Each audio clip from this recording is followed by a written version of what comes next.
जय हिंद दोस्तों, कैसे हो आप सभी। एवरेज का नेक्स्ट पार्ट आज मैं आपको कराऊंगा। ये क्वेश्चन देखिए, एक व्यक्ति ने 13 वस्तुएं 70 रुपए प्रति वस्तु के भाव से खरीदी, 15 वस्तुएं 60 रुपए प्रति वस्तु के भाव से खरीदी, 12 वस्तुएं 65 रुपए प्रति वस्तु के भाव से खरीदी। प्रत्येक वस्तु का औसत मूल्य ज्ञात करिए। क्या ये क्वेश्चन भी थॉट प्रोसेस से हो सकते हैं? तो हाँ, बिल्कुल हो सकते हैं। बस हमारे सोचने का और देखने का नजरिया हमें अलग करना है दूसरों के कंपेयर में। तो चलिए आज हम इसको करते हैं कि ऐसे क्वेश्चन कैसे जल्दी होंगे। ठीक है, मैं आपको लिख लिख के बता रहा हूं, पर आपको लिखना नहीं, आपको केवल सोचना है और समझना है। ठीक है, तो देखिए उसने एग्जैक्टली क्वेश्चन में क्या दिया है। तो उसने ये बोला है कि एक व्यक्ति ने 13 वस्तुएं खरीदी है 70 रुपए के हिसाब से, 15 वस्तुएं खरीदी है 60 रुपए के हिसाब से, 12 वस्तुएं खरीदी है 65 रुपए के हिसाब से। ठीक है, मतलब 13 वस्तुएं 70 70 70 70 70, तो एक प्रकार से 13 वस्तु का एवरेज हो गया है 70। मैंने आपको बताया है कि एवरेज हमेशा इक्वली डिस्ट्रीब्यूटेड होता है।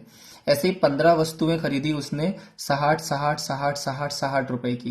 देखिए यहाँ पर लिखा है प्रति वस्तु। ठीक है, तो इसका मतलब इन 15 का एवरेज 60 हो गया है और इन 12 का एवरेज कितना हो गया है, 65 हो गया है। और अब उसने आखिरी में पूछा है कि प्रत्येक वस्तु का औसत मूल्य, मतलब ये सारी वस्तुओं का औसत मूल्य क्या होगा। तो आप इसको बेसिक से भी कर सकते हो। आप 13 का 70 में मल्टीप्लाई करिए तो टोटल इन 13 वस्तुओं का मूल्य आ जाएगा। 15 में 60 का मल्टीप्लाई करिए तो 15 का टोटल मूल्य आ जाएगा। 12 का 65 में मल्टीप्लाई करिए तो इसके अंदर इसका आ जाएगा। अब इन सबको अगर मैं प्लस कर दूं तो ये सारी वस्तुओं का कुल योग आ जाएगा और ये सारी वस्तुओं से मैं इसको डिवाइड कर दूंगा तो मेरा इजीली क्या आ जाएगा, हर एक वस्तु का औसत मूल्य आ जाएगा। ये आपका बेसिक हुआ, बट आपको बेसिक से नहीं करना है, जैसा मैं बता रहा हूं आपको वैसे करना है। ठीक है, तो देखिए हम यहां पर करने की कोशिश करते हैं। तो अब मैं इसको कुछ इस प्रकार से लिख रहा हूं, देखिए आप। ठीक है, 13 वस्तु का एवरेज कितना है, 70 है। 12 वस्तुओं का एवरेज 65 है और 15 वस्तुओं का एवरेज कितना है, 60 है। ये एवरेज है। ठीक है, मैंने इसको इस प्रकार से लिख दिया है। अब मैंने 65 को बीच में क्यों लिखा है, क्योंकि इन दोनों के बीच में आ रहा है। जरूरी नहीं 65, अगर यहाँ पर 64 आता तो भी मैं इसको बीच में लिखता। ठीक है, और आपको भी ऐसे ही करना है। अब देखिए हम यहां से यहां जाएंगे और यहां से यहां जाएंगे। तो देखिए 65 से ये 70 क्या है, 5 ज्यादा है। तो 5 ज्यादा है तो यहाँ पर +5 का डेविएशन हो गया। ठीक है, कितनी वस्तुओं के लिए, 13 वस्तुओं के लिए। और 65 से ये 5 कम है तो -5 का हो गया कितनी वस्तुओं के लिए, 15 वस्तुओं के लिए। मतलब एक वस्तु पे +5 +5 +5 और यहाँ पर -5 -5 -5। तो देखिए टोटल कितनी वस्तुएं, 13। तो 13 बार +5 +5 आएगा और यहाँ पर 15 बार -5 -5 आएगा। तो 13 बार +5 से 13 बार -5 के कैंसिल हो गए तो बचे कितने, 2 बचे। तो -5 और -5 2 बचे, मतलब डेविएशन कितने का हो गया है, -10 का हो गया है। ये जो -10 का डेविएशन हुआ है वो कितने वस्तुओं पर हुआ है, इन टोटल वस्तुओं पर हुआ है। तो टोटल वस्तु कितनी है आपकी, 40 वस्तुओं। मतलब ये जो -10 है ये कितनी वस्तुओं में बटेगा, कुल 40 वस्तुओं में बटेगा। तो मैं यहाँ पर लिख दूं -10/40। मतलब एक के हिस्से में कितना आया, तो एक के हिस्से में आया 0.25 और माइनस का होगा। तो देखिए हमने कितना माना था, हमने 65 से करा था तो 65 से मैं 0.25 माइनस कर दूंगा। तो जैसे ही मैंने 65 से 0.25 माइनस करा तो मेरा आंसर आ गया 64.75। बहुत इजी है, आप एक बार इसको ध्यान से कॉन्सेंट्रेट होकर समझने की कोशिश करिए, अपने आप आपका आंसर आएगा। देखिए मैं फिर से आपको बता रहा हूं, सबसे पहले जो मिडिल टर्म है हमको उस पर वर्क करना है। तो ये क्या है, 5 ज्यादा है, कितनी वस्तुएं, कुल 13 वस्तुएं, और ये 5 कम है 15 वस्तुओं पे। तो 13 + 5 से इधर 13 के -5 से क्या हो गया, कैंसिल हो गया। अब यहाँ पर 2 और बचे तो 2 - 5 लिखे तो -10 हो गए। मतलब माइनस जो 10 है वो कुल 40 वस्तुओं में बटेंगे। तो -10/40 करा तो आपका एक का कितना आया, -0.25 आया। माइनस आया इसीलिए हमको 65 में से माइनस करना है। ठीक है, तो 65 में से 0.25 को माइनस करा तो कितना आएगा, 64.75। इस प्रकार से करोगे तो आपको कम से कम लिखने की जरूरत पड़ेगी और बहुत जल्दी आपका आंसर आएगा। और इसके अलावा एक बेसिक है, तो बेसिक से मैं आपको बता चुका हूं, आपको बेसिक यूज नहीं करना है क्योंकि एग्जाम में अगर आपने बेसिक यूज करा तो आप पीछे रह जाओगे। चलिए दोस्तों, क्वेश्चन नंबर सेकंड देखते हैं। एक फल विक्रेता ने बड़े आकार के, मध्यम आकार के और छोटे आकार के सेब 15 रुपए के हिसाब से, 10 रुपए के हिसाब से और 5 रुपए के भाव से बेचे। कुल सेब मतलब टोटल सेब कितने थे? 3:2:5 के अनुपात में थे। तो अब यहाँ पर ये अनुपात है तो मैं इसको यही मान के चलता हूँ कि एग्जैक्ट डिजिट यही है। मतलब 3 सेब उसने 15-15 के हिसाब से बेचे, 2 सेब उसने 10-10 के हिसाब से बेचे और 5 सेब उसने 5-5 के हिसाब से बेचे। तो अब मेरा काम तो एवरेज का है, ठीक है। देखो 3 सेब 15-15 के अकॉर्डिंग बेचे, मतलब इन 3 के लिए 15 एवरेज हो गया। 2 सेब 10-10 के अकॉर्डिंग बेचे, मतलब ये 10 एवरेज हो गया। और मुझे एवरेज से मतलब होता है, मिडिल टर्म हमारी ये हो गई, यहां से यहाँ है +5, यहां से यहाँ है -5, ठीक है। अब देखो +5 के 3 है और -5 के 5 है, तो 3 से 3 तो कैंसिल हो गया, मतलब यहाँ पर 2 और बचे, तो यहाँ पर वापस से देखो -10 आ गया। अब जो -10 है कितनी संख्या में बटेगा? तो कुल संख्या कितनी है? तो ये है कुल संख्या 10 है, मतलब कितना हुआ? -1 हुआ। पहले हमने कितना लिया था? 10, 10 में से 1 गया तो कितना बचा? 9। ये आपका आंसर आ चुका है। बहुत इजी क्वेश्चन है। आप मैं ये क्वेश्चन अपने मन से नहीं बना रहा हूं, ये सारे एग्जाम में आए हुए क्वेश्चन है, तो आप खुद समझ सकते हो कि वो सामने वाला आपको डिजिट ऐसी ही देगा जो कि इजीली क्या हो जाएगी? सॉल्व हो जाएगी। अब देखो इसमें देखते हैं, 7 थैलों में प्रत्येक 800 रुपए के कुछ सामान है, ठीक है। तो देखो 7 थैलों में कितने हैं? 800 हैं। 8 थैले हैं, उसमें कितने हैं? 1000 है प्रत्येक का। और 5 थैले हैं, इसमें कितना है? 1200 का है। मतलब ये एक प्रकार से क्या हो चुका है? एवरेज हो चुका है। हमको तो मतलब मिडिल टर्म से ये आया, देखो -200, ये आया आपका +200। वो हमेशा ऐसे ही डिजिट देगा।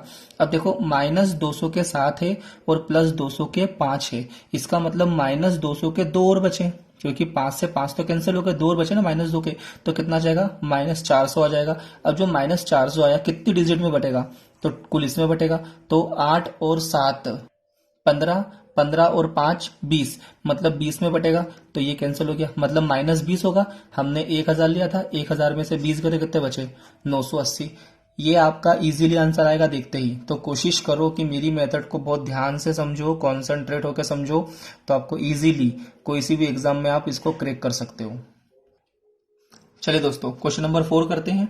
देखिए 7, 11, 15, x, 14, 21 और 25 का औसत देके रखा है कितना? 15। तो आपसे पूछा उसने कि x का मान ज्ञात करिए। बहुत इजी क्वेश्चन लग रहा होगा आपको, और सच में भी बहुत इजी क्वेश्चन है, ठीक है। करना क्या है? तो सबसे पहले यहां पर कितनी संख्या है? 1 2 3 4 5 6 7, 7 संख्या है, तो 15 का 7 में मल्टीप्लाई करेंगे, जो भी आएगा वो आपका एक आंसर आ जाएगा। और यहाँ पर 1 2 3 4 5 6, इन सबको आप प्लस करोगे, टोटल में से इन 6 को माइनस करोगे, तो आपके पास किसकी वैल्यू हो जाएगी? x की वैल्यू हो जाएगी। पर मेरी बात समझिए, इतना समय है क्या आपके पास? बिल्कुल भी नहीं है। इसको हम करेंगे डेविएशन मेथड से। तो देखिए डेविएशन मेथड क्या होती है?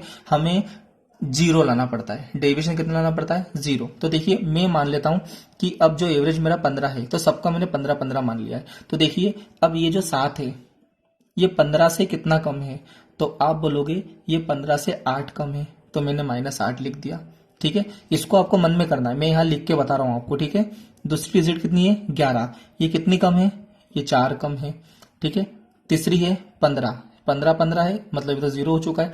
जो x आएगा ये भी तो कुछ प्लस माइनस आएगा 15 से। अगर ज्यादा आएगा तो 15 के बाद 16-17 आ जाएगा, तो मैं बोलूंगा अगर मान लो x की वैल्यू 16 है तो मैं बोलूंगा कि +1 ज्यादा है। अगर x की वैल्यू 14 है तो ये -1 हो जाएगा। तो कुछ भी आएगा पर आएगा, ठीक है। जो 14 है, ये 14 कितना है? -1 है, ठीक है। उसके बाद में 21 कितना है? +6 है। और 25 में +10 है। तो अब अगर मैं केवल इन 6 की बात करूं, देखो यहां पर, तो ये हुआ है -8 -4 -12, -12 -1, तो -13, मतलब मेरे पास -13 हो चुके हैं। और 10 + 6 16, मेरे पास +16 हो चुके हैं। तो डेविएशन कितना आ रहा है? +3 आ रहा है। अच्छा, इन 6 का +3 आ रहा है, तो स्वाभाविक सी बात है अगर मेरे को इस पूरे का डिवीजन 0 करना है तो ये जो होगा ये -3 होगा, तभी तो डिवीजन 0 होगा। देखो अब अगर मैं इसका -3 मान लेता हूं, तो जब मैं इन सबको सॉल्व करूंगा तो ये अपने आप कितना हो जाएगा, 0 हो जाएगा। इसका मतलब ये x की वैल्यू जो भी है वो एवरेज से -3 कम है। तो 15 में से 3 गए तो कितना बचा, 12। ये आपका आंसर आ गया। केवल लिखकर बताया है, ये हम सोच के कर सकते हैं। कैसे, देखो 15 में से 7 गए तो कितने बचे, 8, माइनस के 8, ये माइनस के 4 मतलब माइनस के 12, ये तो 0 हो गया। यहाँ पर ये माइनस का 1 तो मतलब माइनस का 13, ये 6 है, और ये कितना है 10, प्लस के 16, तो 13 में से 16 गए तो प्लस के 3, हमको डिविजन 0 करना है तो माइनस का 3, 15 में से 3 गए तो 12।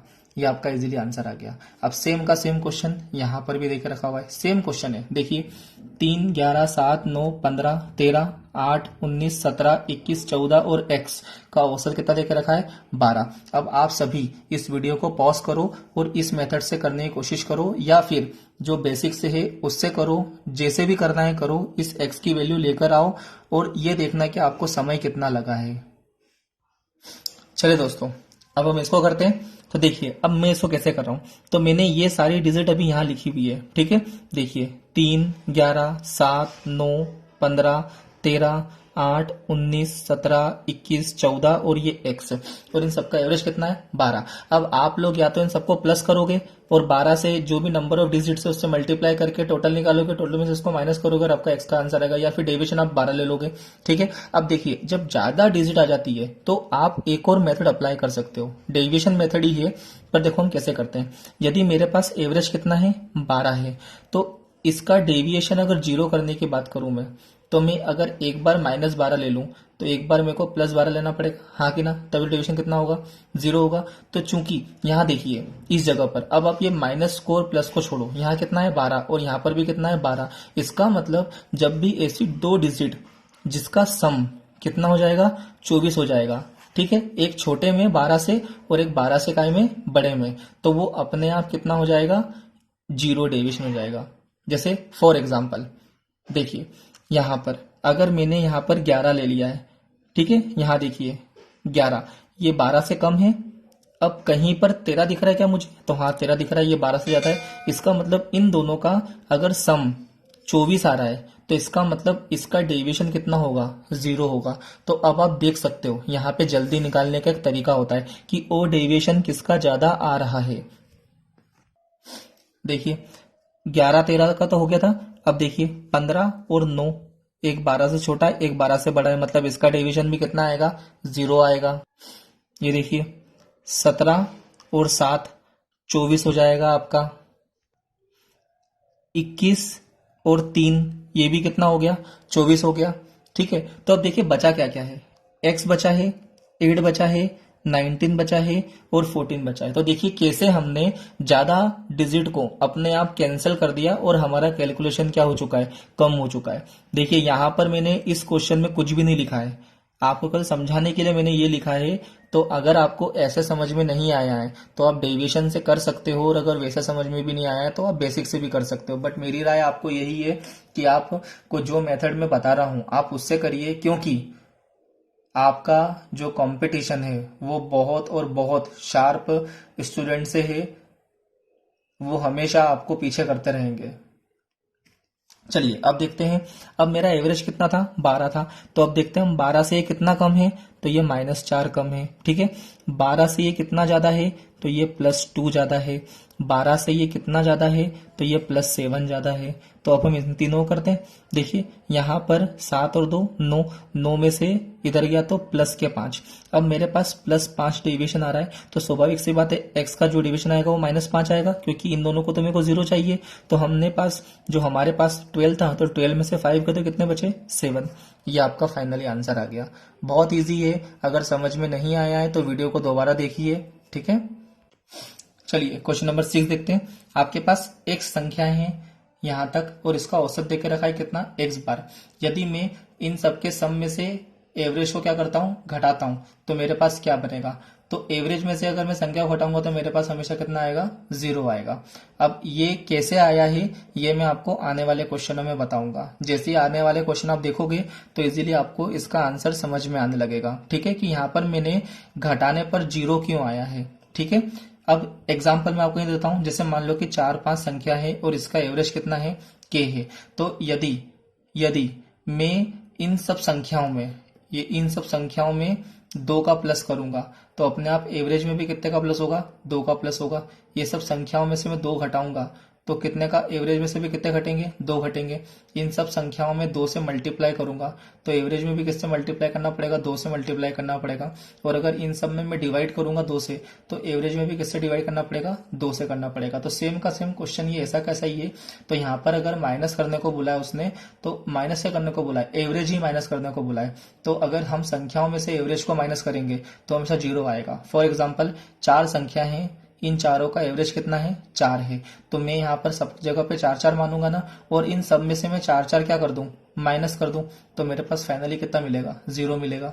तो ये आपका 0 इस तरह से आया है। ठीक है, चलिए हम अगला देखते हैं। 4 मापन है, इनका एवरेज कितना है, 20 है।